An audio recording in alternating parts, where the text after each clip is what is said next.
Thank you. I'm Matt O'Brien, 3400 Main Street. As you know, I'm the vice chair of the Republican Town Committee, and I approached some of the members of the committee on an important issue that I want to speak about tonight. I'll be addressing the Council on School Safety. We're all aware of the Parkland, Florida events that occurred a few weeks ago, and of course the 26 lives that were lost in a similar shooting in Connecticut. I went to college with one of the teachers that was murdered at Sandy Hook.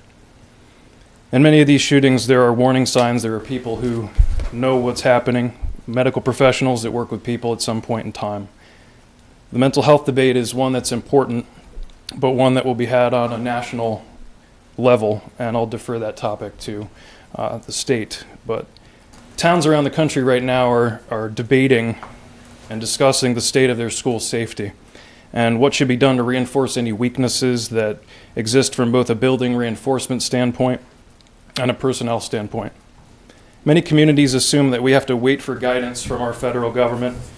We do not have to wait for direction from anyone.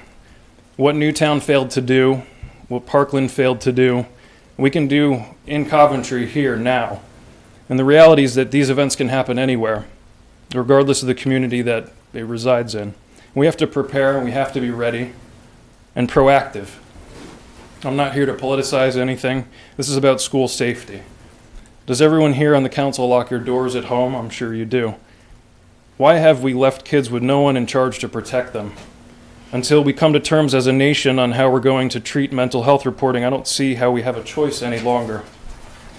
I'm aware that we have applied for and been granted state funds for the improvement and reinforcement of some of our buildings, and that's good.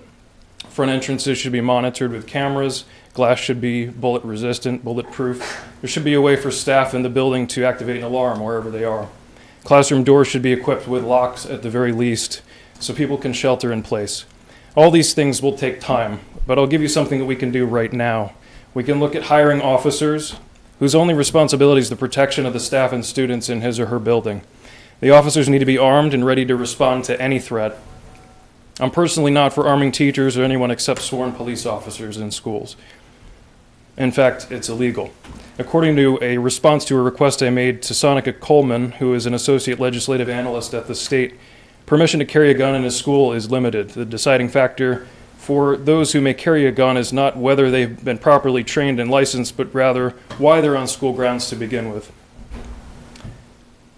It's generally a Class D felony punishable by up to 5 years imprisonment, a $5,000 fine, or both. A person is guilty of this crime when, knowing they are not licensed or privileged to do so, a person possesses the weapon in or on public or private elementary or secondary school property at a school-sponsored activity. However, this prohibition does not apply to the otherwise lawful possession by a person in accordance with an agreement between the person or person's employer and the school district, which would include security guards, and an officer who's engaged in the performance of his or her official duties. I think teachers should be allowed to focus on the job they were hired to do anyway. The security can only be effective if the person responsible is only focused on that single mission. Our banks, airports, almost all government buildings are successfully protected by police every day. Why aren't Coventry schools? I can't imagine being a parent and sending my child off to school without knowing there's someone there prepared and equipped to protect his or her life, as many towns in our state do right now. Our schools are gun-free zones, but that doesn't apply to lawful possession by officers carrying out official duties, and that's where we need to start. Tonight, I want to urge the Town Council to work with the Board of Education and PTA to form a bipartisan committee to look intensely at real workable options to protect students. Let's be the masters of our own destiny. Let's not wait. I've lived in Coventry for most of my life, and the violent nature of society and the mental health of our population was not the same when I went to school here. Things are changing, and when my wife and I have children and we send our son or daughter off to school, I want to know that we as a community did everything we possibly could to protect his or her life.